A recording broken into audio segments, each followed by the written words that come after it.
Beleza, agora sim. Bom, boa tarde, galera. Prazer estar aqui, junto com o Rocha.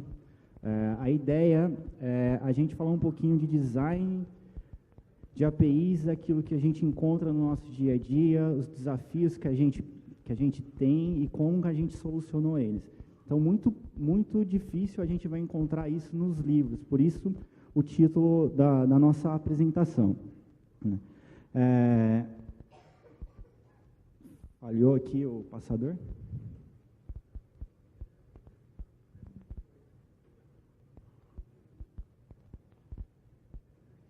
Bom, como o Kleber já falou, prazer, sou Mário Mancuso, sou consultor sênior da Synsidia. Ao meu lado está o Rafael Rocha, também consultor sênior da Synsidia. A nossa palestra tem 50 minutos, a gente tem bastante assunto para falar.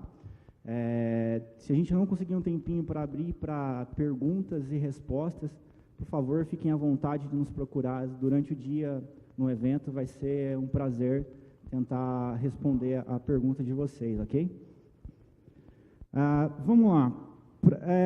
Para hoje, a gente trouxe um estudo de caso e a gente vai trabalhar em cima desse estudo de caso. Aqui a gente tem uma situação hipotética, onde a Synsidia tem um banco digital ou ela quer construir um banco digital, né? um banco financeiro. Então, a gente tem algumas operações básicas de um banco, pagamentos, transferências, abertura de conta, saldo, extrato, e a Synsidia quer um banco digital, né? Então, a gente tem alguns cenários. Primeiro cenário, que é o cenário perfeito, é o cenário onde todo mundo gostaria de trabalhar, que é o seguinte: a Synsidia chegou e fala assim, eu quero um banco, mas eu não tenho nada. Vai ser tudo construído do zero, tem a liberdade para você escolher as tecnologias e o que vocês querem incluir nesse banco. O segundo cenário é, a Synsidia já tem um banco construído um pouco nos tempos anteriores e só existe uma interface web acessível para os funcionários e para os clientes desse banco. Melhorou um pouquinho a situação no cenário 3, que além da interface web, ainda tem uma interface um pouco mais amigável, que é mais amistosa, através de XML, e no cenário 4, a gente tem uma tecnologia, a Synsidia tem um banco, uma tecnologia um pouco mais antiga, com interfaces pouco amigáveis para os tempos atuais. A gente vai trabalhar em cima desses 4 cenários e mostrar quais são as soluções propostas para cada um deles, né? Mas, antes da solução, a Synsidia pôs para a gente algumas premissas, né? As premissas são, meu banco tem que ter API, tem que estar num design RESTful e, obviamente, tem que ter segurança. É um banco, afinal de contas. Por que APIs, né? A Synsidia acredita que a APIs é a cola digital e ela quer alavancar todas aquelas situações ali do nosso lado direito, né? Então, ela quer ter aplicações móveis, ela quer ter a inovação, ela quer ter parceiros, ecossistemas ligados ao banco dela, enfim, ela quer ter coisas integradas ao seu banco. Então, a Synsidia, uma das principais premissas é ter API, né? E quando a gente fala de API, a gente tem alguns princípios básicos de um bom design, né? REST JSON, né? Então, REST, a gente vai usar todos os benefícios que o protocolo HTTP nos oferece. JSON, porque é um formato de dados leve, usual, fácil de fazer parsing. Aí a gente começa a entrar um pouquinho em detalhes. Os recursos, como que a gente vai definir os nossos recursos? Recursos, normalmente, eles são definidos, são coleções, então eles têm que estar no plural. As operações, a gente vai usar os verbos HTTPs que o protocolo nos oferece. A gente vai ter uma boa estratégia de versão das nossas APIs, vamos tratar os erros adequadamente e retorná-los nos códigos HTTPs adequados.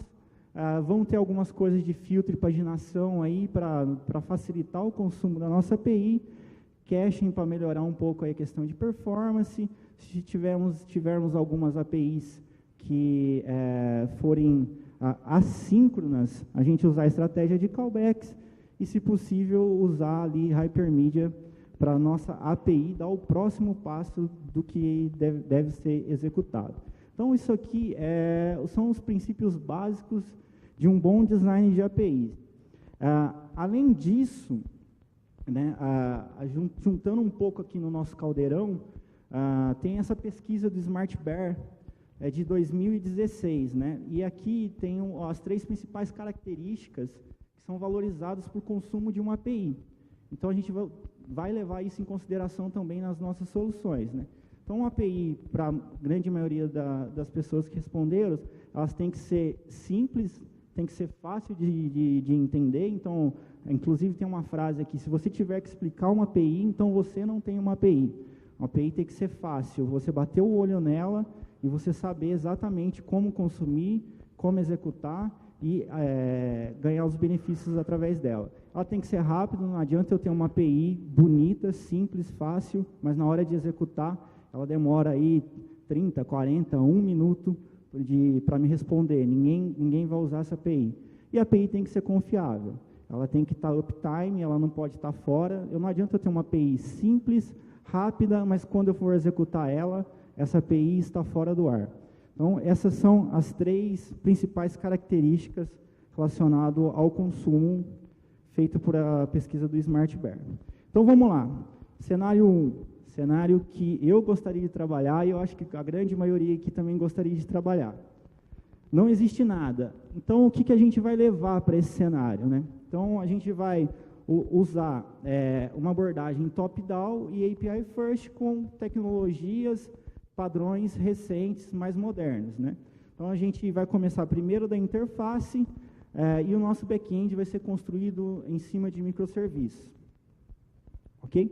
Aqui está uma proposição, né, do design, de como essa API vai ser representada, os recursos, né? Então, voltando um pouquinho naquele slide anterior que tinha os princípios de design, né? Então, a gente tem aqui os recursos, que são coleções, né? Então, plural, o seu identificador, e mais ali um subrecurso também no plural, usando os verbos HTTPs corretos, e ali no canto direito temos ali os códigos que essa API pode nos retornar.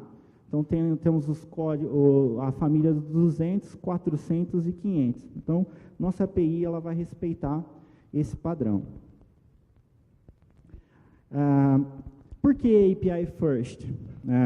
Aqui temos o cenário de como deve ser a construção, né, do nosso banco digital Syncydia.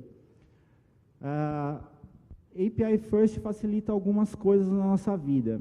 Se a gente começa primeiro pela interface, definindo a nossa interface, tendo as nossas interfaces bem definidas, num segundo momento a gente consegue paralelizar a construção da solução em 2 momentos. Então, a gente constrói primeiro, deixa eu ver se tem um...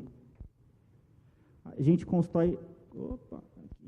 gente constrói primeiro a interface e a gente moca essa interface. Uma vez que a gente tem essa interface mocada, a gente pode liberar já para a galera que faz o front-end consumir essa interface e dando vazão no front-end, e em contrapartida o back-end também pode ser construído em paralelo usando essa interface, né? Usando como padrão essa interface. No momento que tiver construído o back-end e o front-end, é simples ligar as pontas ali e temos uma solução completa. Essa é a vantagem de usar uma abordagem top-down com API first. Por isso que a gente está usando aqui nesse cenário 1, que não existe nada ainda. E aqui está um desenho arquitetural, uma visão um pouco macro, de como que seria esse banco digital Syncydia no cenário 1. Então, aqui embaixo, a gente vai construir o banco em cima de microserviços, muito provavelmente em um ambiente containerizado, usando tecnologias modernas para construir aqui diversas linguagens para diversas capacidades diferentes e assim por diante. Aqui a gente colocou uma solução de gateway, para quê? Aqui a gente começa a entrar em um pattern que é bastante interessante, a gente usa há algum tempo, que é Separation of Concerns. Então, eu não preciso me preocupar com algumas coisas aqui no meu microserviço, que eu posso tê-las, alguns requisitos não funcionais, adicionando uma ferramenta de gate. E algumas delas estão listadas ali do lado direito. Então, eu vou ter, principalmente, segurança, atrelado aos meus microserviços, adicionando uma ferramenta de gateway para expor as minhas APIs do meu banco. E aqui em cima eu tenho uma série de consumidores, né? Então, essa é a solução proposta no nosso banco digital Syncidia, começando do zero. Esse é o mundo perfeito, lindo, maravilhoso que eu gostaria de trabalhar. No entanto, o que acontece é que a gente encontra no dia a dia, que é o seguinte: o back-end já existe. O que a gente vai fazer com esse back-end? A gente vai jogar fora e construir de novo? Não, o time que está ganhando não se mexe.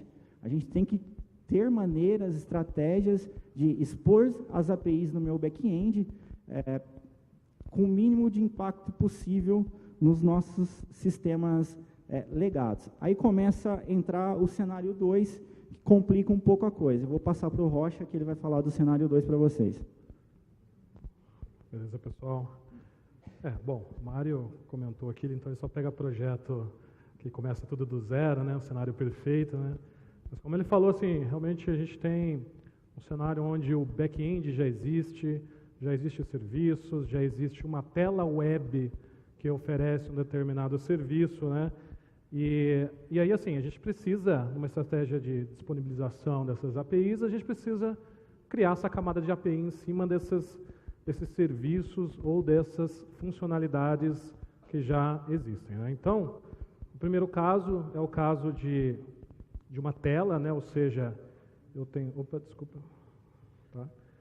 Que eu tenho o seguinte, né?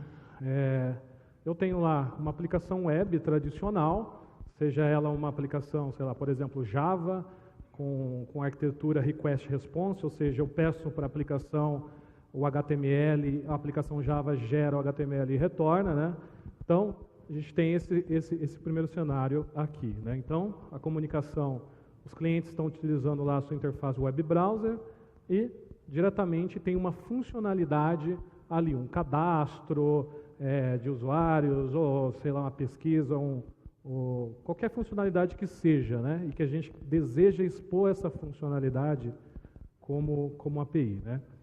Então, por muitas vezes chega esse cenário, né? Então, é possível criar uma camada de APIs através de uma tela web, né?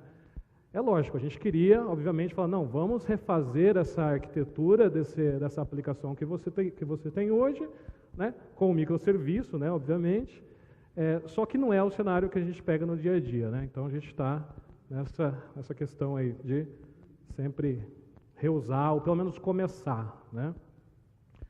E aí a primeira questão como é possível, né, de fato, a gente disponibilizar APIs de uma tela web, de uma aplicação web? Sim, é totalmente possível, né? Porque se a gente vê os modelos arquiteturais que a gente tem hoje, né, desde o primeiro modelo lá que eu comentei, ou seja, eu tenho uma aplicação web aqui, no modelo Request Response, né, peço para a aplicação responde um HTML mais o CSS, esse é a primeira arquitetura mais clássica, né, modelo 1. Na evolução das arquiteturas de aplicações web, no modelo 2 aqui, a gente já tem uma aplicação usando Ajax, né, ou seja, eu tenho lá o meu web browser, eu tenho o Ajax Engine ali, consumindo via serviços Ajax lá, da aplicação dentro do Application Server, né? E por último, a gente tem já um modelo mais atual, que é o Single Page Application, por exemplo, você tem um Angular ali do lado do web browser ali, por exemplo, fazendo chamadas já a uma API RESTful, né? Então, eu tenho quase que uma API RESTful, né? Mas, reparem que todas essas funcionalidades, elas atendem àquele contexto daquela aplicação, né? Então, o grande desafio é, primeiro, como que a gente vai expor. Tecnicamente, é possível, né? Reparem aqui que a gente está falando de protocolo HTTP. Então, a gente pode sim, a gente consegue sim fazer essa exposição, criar uma camada de APIs para reusar essa API, né? Aí no modelo de arquitetura, né, qual que seria então o que a gente precisaria fazer, né? Então, repare aqui, o back-end é de fato a aplicação web ali, seja ela disponibilizando JSON, disponibilizando HTML ou mesmo XML, né, que a gente comentou no slide anterior. E aí a gente teria aqui na camada do API Management, a gente tem a figura do API Gateway, né? A figura do API Gateway, ele tem, além da exposição, né, das APIs e de tratar segurança, troubleshooting, monitoramento, etc., que a gente viu no slide anterior que o Mário apresentou, ele tem também essa capacidade de fazer alguns parsers, né? Ele tem alguns conectores para fazer parser, né? Então, é possível sim a gente fazer o parser através desses conectores que fazem, por exemplo, o parser do XML, até mesmo do HTML e do JSON por um formato mais canônico, né? Porque a gente está de fato disponibilizando uma API, a gente está pegando uma funcionalidade que está lá na tela web, porém eu quero transformar aquela funcionalidade, eu quero transformar em uma API canônica, uma API corporativa, né? Então, por isso que existe a necessidade ali. Então, dentro da camada do API Gateway aqui, é que a gente tem a figura desse conector que vai, de fato, fazer o parser ali, né? Ou seja, na requisição ele entende o formato RESTful, faz a requisição lá para o back-end, faz uma requisição HTTP, retorna, aquela requisição retorna XML, JSON, HTTP ou XML, e faz a conversão e retorna, tá? E aí a gente tem um cenário, então, que a gente consegue, de fato, disponibilizar essa API através de uma tela web, né? Aqui é só um exemplo, né, de conector. Quando a gente fala de conector, as plataformas elas têm conectores que fazem de forma menos low code, né, através de DSLs ou coisas do tipo, ou até mesmo plataformas onde você codifica lá seu microserviço, por exemplo, aqui usando Node.js, publica dentro da plataforma sua plataforma gerenciadora de microserviço, ou dentro da plataforma, algumas plataformas de gateway também já tem esses gerenciadores de microserviço que consegue, por exemplo, né, você pegar esse código aqui que você fez e jogar para dentro lá da plataforma, tá? Bom, aí no cenário do design, né, a gente tem esse desafio, né, a gente tem o cenário onde na avaliação, na visão top-down, eu tenho lá, eu vou fazer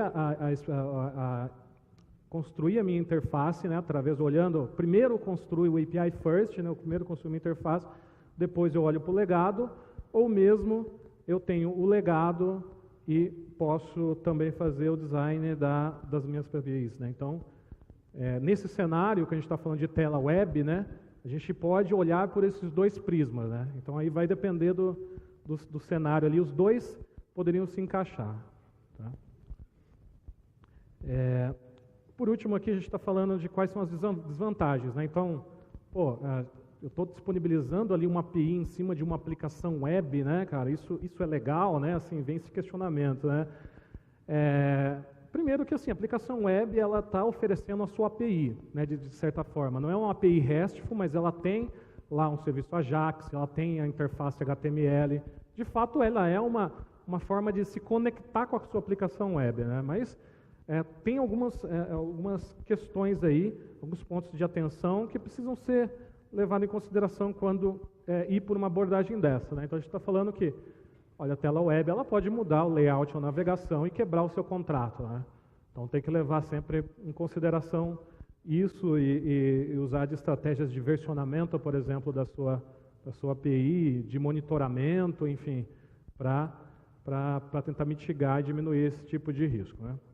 A gente está falando também que a aplicação ela pode não estar preparada para escalar, né? De fato, aquela aplicação web foi desenvolvida para atender a um determinado throughput, a uma determinada carga, né? Quando a gente está falando, vai colocar uma API em cima daquela aplicação, tende-se a se escalar, né, esse uso. Então, a gente precisa ter isso em mente e talvez trabalhar algumas questões aí, por exemplo, tem algumas coisas que eu posso cachear dentro da camada de API Gateway, já é uma estratégia de mitigação, né? A mesma criação de rate limits, né? Eu sei que minha aplicação web ela tem um certo limite, então eu vou limitar aqui o uso também lá na camada de APIs, né? Funcionalidades como cache e rate limit são comuns, né, nos API Gateways, nas plataformas de API, né? Tem que se gerenciar também a sessão do navegador, né? Eles trabalham, as aplicações web trabalham com sessão, então dentro do processo de autenticação precisa fazer muito bem esse gerenciamento aí, tá? E, enfim, aí é um melhor cenário ainda para o uso de MVPs, né? Como eu comentei, a ideia é já rapidamente começar a usar as APIs, né, através de funcionalidades, e essa é uma forma de já colocar aí, criar as APIs e colocar para rodar, colocar em produção, tá bom? Bom, aí eu falo de um outro cenário aqui, que é a integração via XML, tá? Então, o que eu tenho aqui, né? Então, no cenário anterior, a gente viu aqui que eu tenho lá os meus usuários acessando uma tela, essa tela sendo respondida por um servidor de aplicação, uma aplicação Java, coisa do tipo, e a gente está falando que essa aplicação aí ela está sendo evoluída para utilizar web services, né? Então, ou mesmo o back-end começa a rotear, né? Então, numa estratégia de criação de web service, parte das funcionalidades acontecem aqui no back-end, parte estão web services para uma estratégia de orientação a serviço para ser reutilizado, enfim, atender de forma corporativa, né? Então, basicamente, a gente está falando de web services SOAP, né? Então, é um cenário muito comum também, ou seja, eu preciso pegar lá, já existe um web service SOAP, né, e eu quero transformar isso numa API RESTful, né? Então, tem uma série de desafios, esse cenário é bem comum, mas é um cenário também que a gente consegue facilmente resolver, né? Então, a gente está falando o seguinte, né? Então, eu tenho lá os meus canais, né? Eu tenho meu aplicativo, no caso que a gente está falando do aplicativo do Mobile Bank aqui da Sensidia, né? E aí eu tenho parte dessas funcionalidades aqui já expostas num web service, né? E aí eu quero criar a API em cima desses web services existentes, né? Qual que é o desafio, né? Dentro do API Gateway, eu preciso fazer a tradução desse protocolo. Ambos falam HTTP, mas o Web Service SOAP, por exemplo, é em cima de post de XML, né? Basicamente, né? E aí as questões também de erros que a gente precisa tratar, né? Muitos erros, tanto de infraestruturas ou erros negociais, são retornados ali através de código de 200, né? Ou mesmo 500, né? E tudo no formato XML. O que a gente está falando é o seguinte, dentro dessa camada de APIs aqui, o que a gente precisa fazer é, de fato, criar essa tradução, né? Fazer esse parser do JSON para o XML e vice-versa nesse cenário, tá? As plataformas, a maioria das plataformas de gerenciamento de APIs, elas têm esses conectores por padrão, né? Então, facilmente a gente consegue, tecnicamente, mais uma vez, ela é possível, né? Então, tem outras questões que a gente precisa avaliar também, tá? O primeiro desafio aqui eu tenho lá os meus web services, mas eles estão orientados a operações, né? O que a gente chama de RPC, né? De operações em que eu faço uma chamada a uma determinada função, né? Isso é RPC. Então, eu tenho lá todas as minhas operações, por exemplo, lá o get account, get balance, create account, enfim. O primeiro desafio o meu web service ele é orientado a operações. E no API RESTful a gente está falando de recursos ou coleções, né? Então, muda um pouco o paradigma.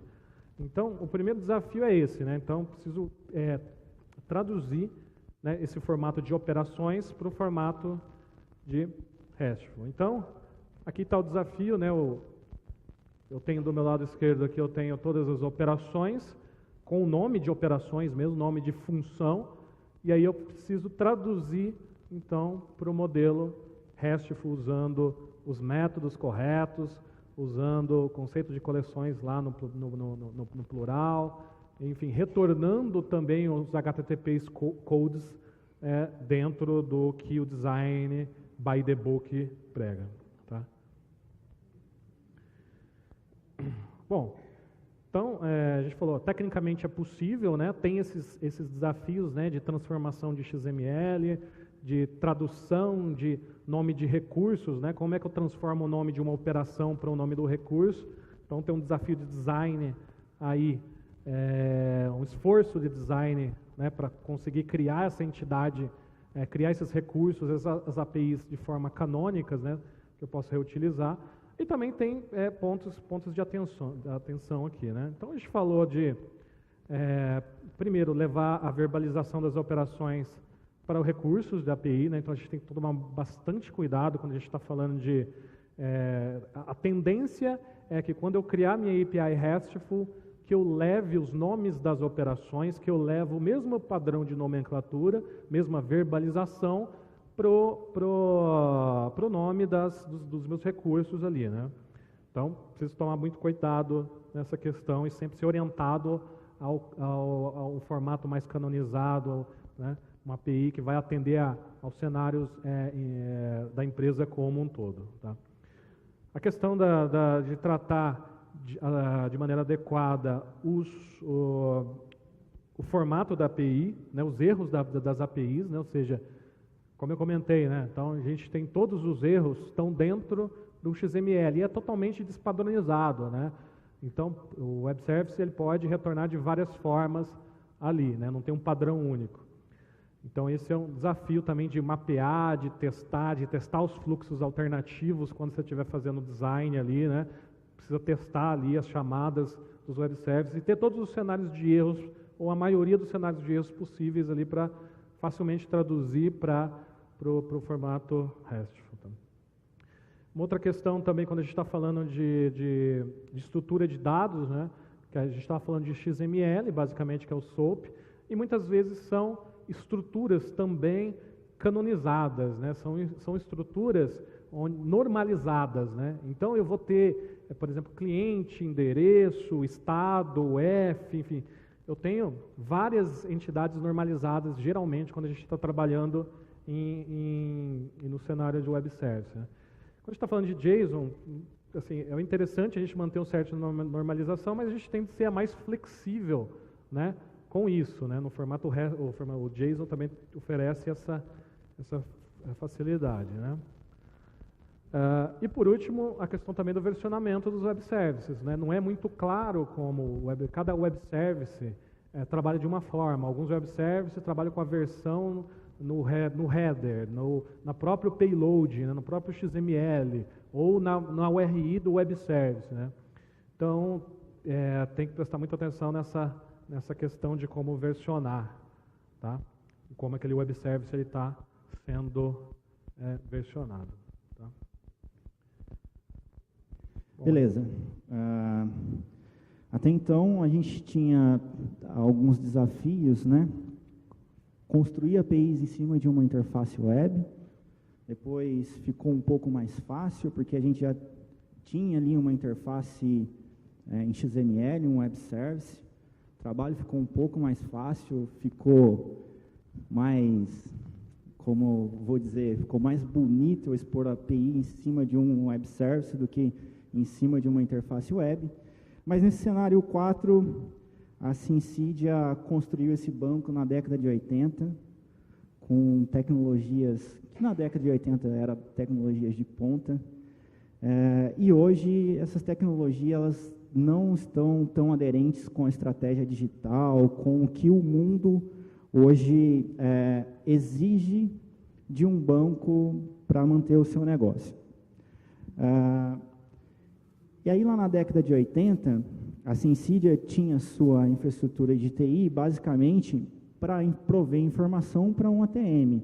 e aqueles ATM bem antigos mesmo, aquelas ATMs bem, vamos dizer assim, nos dias atuais, um tanto quanto grotescos, né? Então, a Synsidia tinha lá tinha um mainframe, né? Tem um mainframe, expõe essas informações num formato ali de string posicional, por exemplo. E essa string posicional, ela é formatada exatamente para que esse ATM consuma essa string.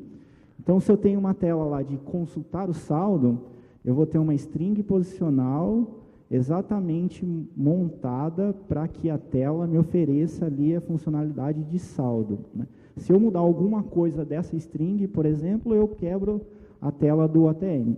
No entanto, como eu falei anteriormente, time que está ganhando não se mexe. Para a Synsidia pegar toda essa estrutura de TI que ela tem do seu banco, para colocar deixar mais moderna, uma arquitetura mais moderna, com tecnologias mais modernas, isso pode levar muito tempo, muito esforço e, consequentemente, dinheiro. Então, a estratégia é ir modernizando aos poucos, conforme o tempo passa. Mas, se eu não modernizar, eu vou perder meu cliente, porque, cara, eu vou oferecer minhas funcionalidades de um banco só para um ATM. Muito difícil alguém ir num ATM, se não for para sacar dinheiro hoje em dia, correto? Todo mundo hoje tem acesso a seu banco, às suas informações bancárias, no computador, no celular, no smartphone, no smartwatch, enfim, um monte de facilidades do nosso mundo moderno. E a Synsidia não tem dinheiro para mudar essa estrutura do dia para a noite, mas também não pode perder o bonde e começar a perder seus clientes, porque, cara, eu não tenho um app mobile para o meu cliente acessar sua conta, por exemplo. E aí, o que a gente faz? Mais uma vez, a gente tem ali a figura do gateway para fazer essa tradução para nós, né? Então, reparem que quando a gente está colocando um gateway na nossa solução, a gente está mitigando provavelmente mexer no nosso back-end. Mexer nesse back-end é custoso. Então, a gente tem que fazer de tudo mesmo, para mexer o mínimo possível nesse back-end. E um gateway, ele vai trazer algumas funcionalidades, algumas facilidades, para que a gente atinja esse objetivo. Nesse caso, temos um gateway, ele vai fazer o parse de JSON para string posicional, e o inverso, de string posicional para JSON. Uma vez que eu tenho isso exposto no formato de APIs, aí minhas possibilidades, meu mundo se abre. Então, eu posso ter basicamente qualquer coisa conectada ali ao meu banco Synsidia, através das APIs que eu estou provendo em cima do meu back-end, um tanto quanto antigo. Mas aí vem a pergunta. Se é uma tecnologia antiga, um protocolo antigo, será que eu tenho essa funcionalidade nos gateways? Será que eu vou conseguir realmente criar tem um conector específico aqui dentro desse meu gateway, que vai lá conectar com o mainframe, por exemplo? Será que eu tenho isso no mercado? Muito provavelmente não. Mas aí a gente não vai expor API porque eu não tenho isso num gateway? Não, a gente tem uma outra solução. A solução é a gente construir aqui um API Front, que a gente chama de API Front, que vai facilitar para a gente essa comunicação. E esse API Front ele pode ser construído em qualquer linguagem, e ele tem basicamente ali duas funcionalidades principais. A primeira é disponibilizar uma fachada de APIs, né? Então, já que eu vou construir esse front, eu já vou colocar esse front falando API no meu design de APIs. E a outra funcionalidade é de mediação. Então, aqui na mediação, eu vou ter conectores, eu vou construir conectores, por exemplo, para falar com o mainframe da Synsidia. E aí a gente tem uma outra questão que pode ser bom e pode ser ruim. Reparem que se a minha camada, esse meu API Front, ele está horizontalmente do mesmo tamanho do meu back-end. Querendo ou não, eu ainda aqui construí uma camada monolítica, ela é do tamanho do meu back-end. Então, eu vou ter que, muito provavelmente, disponibilizar de uma infraestrutura grande para essa minha camada, para essa minha fachada, simplesmente para comunicação com o meu back-end. O que a gente pode fazer? Nesse cenário, a gente quebrou esse front em pedaços por capacidade de negócio. E a gente deu o nome desse cara de Micro API Front. Esse cara é um microserviço? Não. Literalmente não é um microserviço. No entanto, esse cara pode servir de guia, referência para a Synsidia amanhã ou depois começar a pegar o seu back-end e construir uma tecnologia mais nova baseada em microserviços. Porque aqui, minimamente, ela já vai ter a interface dos seus microserviços. Qual que é o ganho disso? Eu tenho pedaços separados por capacidade de negócio. Por exemplo, eu tenho um micro API front para tratar de aspectos só de conta. Abertura de conta, edição de conta e tudo mais. Eu tenho um outro só para tratar de saldo extrato, por exemplo. Muito provavelmente, saldo extrato é o cara que recebe mais requisições, porque a todo momento a gente está consultando ali nosso saldo, nosso extrato. E para abertura de conta, muito provavelmente não é tão acessado assim. É acessado, mas é bem menos que saldo e conta. Naquela arquitetura anterior, eu tinha um front do tamanho do meu back-end, e se começar ali estressar saldo e conta, e minha camada cair, eu perco todas as funcionalidades. Eu não vou ter mais funcionalidade de conta. Nesse caso, se o meu micro API front de saldo e conta cair, beleza, ele caiu. No máximo, os meus clientes não vão conseguir consultar o saldo e a conta naquele determinado momento. Mas, no entanto, a abertura de conta continua funcionando, e assim todos os outros fronts continuam funcionando da mesma maneira. Com isso, eu consigo também colocar num ambiente containerizado, fazer um escalonamento um pouco mais moderno, com, sei lá, uma infraestrutura de containers que gerencia esse escalonamento para mim, desescala automaticamente. Então, a gente consegue ter essa funcionalidade. Ali do lado direito, a gente tem um raio-x do que seria esse front, né? Então, esse microfront. Ele pega um pedacinho específico do negócio do meu back-end, ele faz a conexão com esse meu back-end, faz a tradução ali desse protocolo, que é um pouco antigo, um pouco, às vezes, para construir é um pouco penoso, mas, enfim, a gente consegue, e expõe esse cara de uma maneira um pouco mais fácil. Mais uma vez, a gente tem aqui a figura de um gateway. Por quê? Eu não vou me preocupar, por exemplo, na construção do meu micro API front com segurança. Eu não vou enfiar aqui um monte de questões de segurança. Por exemplo, vou tratar aqui dentro do meu front throttling. Não, eu tenho um gateway na minha solução. O gateway vai tratar disso e ele vai gerenciar isso para mim. Tá? Então, essa é a solução proposta quando a gente começa a falar de back-ends um tanto quanto antigos e com interfaces não muito amistosas para os dias atuais. Com isso, a Synsidia ganhou, teve um ganho, né? Ela não necessariamente gastou-se um dinheiro nesse momento para refazer todo o seu back-end, refazer todo o seu banco.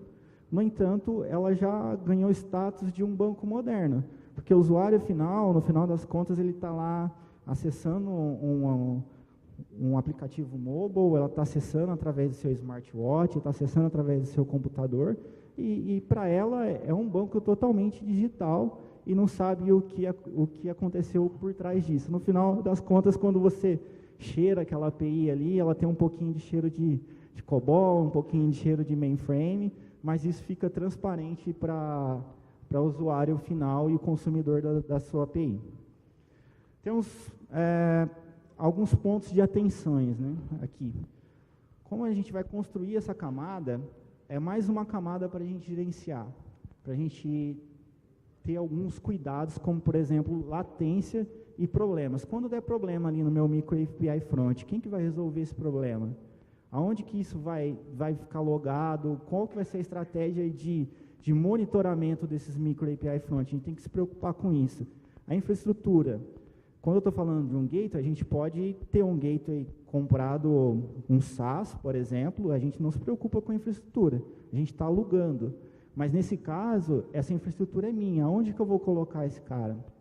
Eu vou colocar ele na nuvem, eu vou colocar ele numa infraestrutura on-premise aqui dentro da minha empresa? Quem que vai administrar isso? Aqui é mais um ponto de atenção.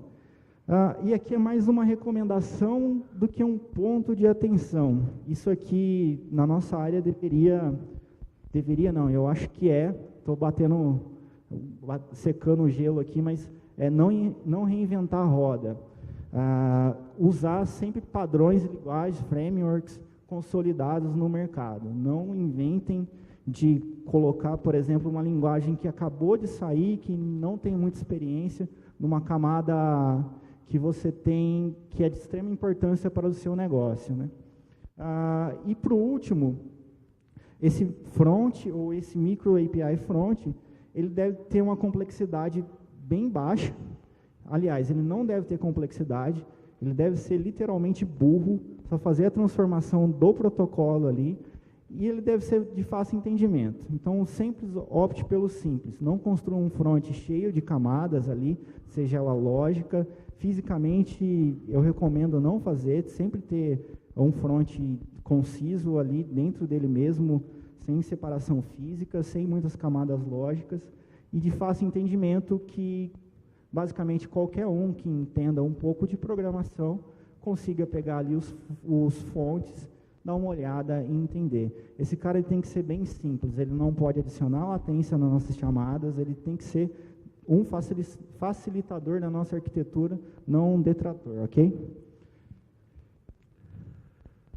Bom, pessoal, agora eu vou falar do último cenário aqui para a gente encerrar. Vamos falar de buzzword aí do momento aí de GraphQL. Falar também de um pattern back-end for front-end. Tá? Que o cenário é o seguinte. Bom, então a gente foi lá e fez todo o design das nossas APIs, o design maravilhoso, canônico, reutilizado, enterprise. Tá tudo lá, tudo lindo, maravilhoso, disponibilizado, né? Então a gente vai lá e disponibiliza essas APIs lá para o desenvolvedor mobile, né, do nosso banco Sensidia Mobile Bank. E aí no requisito daquele desenvolvedor que ele precisa entregar na tela lá, o que ele precisa, né? Ele precisa do nome do correntista, ele precisa do tipo da conta, do tipo de conta que ele está utilizando, e ele quer o saldo aqui, né? Então só isso, esse aqui é o requisito dele, né? Aí quando o desenvolvedor ele se depara com esse requisito, e aí ele se depara com o seguinte cenário: tá, eu vou precisar então fazer aqui 3 chamadas, né? E eu vou consumir, dessas 3 chamadas, eu vou consumir só um atributo de cada uma dessas chamadas, né? Então ele começa a questionar, né? Ele começa a, primeiro, com razão, né? Obviamente, porque se eu for fazer 3 chamadas do meu aplicativo mobile, eu vou ter latência. São 3 chamadas para serem gerenciadas, né? Além da latência, quando a gente está falando de aplicativo móvel, a gente sabe como que é a questão de banda aqui no Brasil, restrição e tudo mais. Além da latência, tem também o tamanho desse payload, né? Ou seja, estou realmente trafegando mais coisas do que o necessário para aquela funcionalidade de fato funcionar dentro do aplicativo mobile, né? Então esse é o primeiro cenário, né? O cenário de onde eu preciso de fato dessas informações, e eu tenho todas as questões de latência e de trazer essa complexidade, pessoal, de orquestração aqui, ou coreografia, tá? Não sei, não vou entrar nesse mérito aqui, mas para o lado do front-end, né, do mobile, né? Então o desenvolvedor mobile vai ter o overhead de entender as APIs e vai ter todo esse overhead de fazer o desenvolvimento de 3 chamadas e consumindo só um atributo de cada um delas, né? Bom, então, o que a gente pode fazer então nesse cenário, né? existe aqui que entra o pattern, que acho que vocês conhecem, o pattern do back-end for front-end, tá? Essa aqui é uma figura aqui do blog do Fio Calçado, tá, pessoal? Então, talvez vocês já até viram, né? Só para explicar, então, o que é esse pattern antes de a gente falar de implementação. Então, a gente está nesse cenário aqui da esquerda, né, que eu tenho uma aplicação consumindo as APIs públicas que estão roteando para os back-ends aqui, né? Então, eu tenho lá as 3 chamadas, como eu mencionei lá no exemplo, né? E o que a gente quer fazer é o seguinte, a gente quer ir para o cenário da direita, onde eu tenho uma API que ela é especializada para atender aquele front-end, né? Então, o que eu estou falando é o seguinte, na minha aplicação mobile, ela vai fazer uma requisição, né, pedindo o que ela de fato quer, e ela só vai retornar, né, essa API de front-end só vai retornar o estritamente necessário. Então, ou seja, eu saio de um cenário lá de 3 chamadas, eu vou para um cenário lá de uma chamada só com os dados que eu realmente preciso. Essas APIs de front-end, elas entram nesse pattern de back-end for front-end. Então, justamente é ali que vai a implementação, né? Então, e esse cara aí, essas APIs de front-end que tem a inteligência de fazer a N chamadas, de fazer a orquestração e de trazer somente os dados, as informações ali necessárias para aquele cenário de uso ali, tá? Então, esse é o pattern que a gente costuma utilizar, tá? E aí, o que a gente tem, né? Bom, então, qual a implementação que eu posso utilizar para implementar back-end for front-end? Pode ser uma API totalmente RESTful? Pode, tá? Só que aí o meu desenvolvedor, ele quer testar coisas novas, né? Então, uma das opções que a gente tem e que se adequa é o GraphQL, né? Porque o GraphQL ele tem essa liberdade de você... Primeiro aqui ele vai fazer uma pesquisa, né? A query dele aqui, basicamente, ele está falando, olha, dos dados do cliente aqui, eu quero o nome, o tipo, o balance, só o total amount do balance. Ou seja, ele está pedindo só o que ele precisa, né? Essa é a query GraphQL que ele está fazendo, né? Então, eu tenho lá as minhas APIs de front-end, né, do pattern do BFF, implementado com GraphQL, tá? Essa API, ela necessita, obviamente, de um motor GraphQL que vai, de fato, ter a inteligência de fazer as chamadas, né? Que ela vai fazer justamente essa orquestração, né? Então, vai chamar lá a API Enterprise de cliente, de conta, né? de saldo. Essas APIs, elas continuarão sendo reutilizadas, né? Reparem que eu não estou matando ainda, eu tenho APIs corporativas, só que aí eu tenho uma camada a mais aqui, que é a camada de APIs para front-end usando o GraphQL. Então, a ideia é que eu tenho um engine GraphQL que traduz essa query, fazendo as chamadas, né, roteando, tá? O intuito aqui também não é falar sobre o GraphQL, tem uma palestra a seguir aqui, tá? Mas a ideia é trazer para vocês que como a gente está falando de design, né, e de arquitetura, né, que tipo de design e de arquitetura para atender a necessidade daquele meu cliente, tá? E muitas das plataformas de APIs também já tem isso embutido, né? Ou seja, eu vou continuar ainda, como o Mário comentou, tendo as necessidades aqui dentro das minhas APIs de front-end, de ter um API Gateway gerenciando essas APIs, né? Throttling, segurança e tudo mais. A necessidade continua a mesma, né? Não é só porque é GraphQL que ela não pode ser gerenciada ali pelo API Gateway. Ela tem que ser gerenciada da mesma forma como um API RESTful. Só os pontos de atenção aqui, mais uma vez, né? É mais uma camada para gerenciar latência e problemas, né? Basicamente. Essas APIs de front-end, elas não são reutilizáveis, né? Elas são usadas para quê? Para atender a necessidade do front-end, né? Então, tem que ter essa preocupação que elas não vão ser muito reutilizáveis, né? mais uma tecnologia para aprender também e prover prover infraestrutura. Tá? E é isso, pessoal, que a gente tinha para trazer para vocês, né? A gente está contratando aqui, se vocês quiserem trabalhar com essas tecnologias, esses desafios bacanas, a gente está contratando. E é isso, pessoal. Muito obrigado aí. Obrigado, pessoal. Valeu.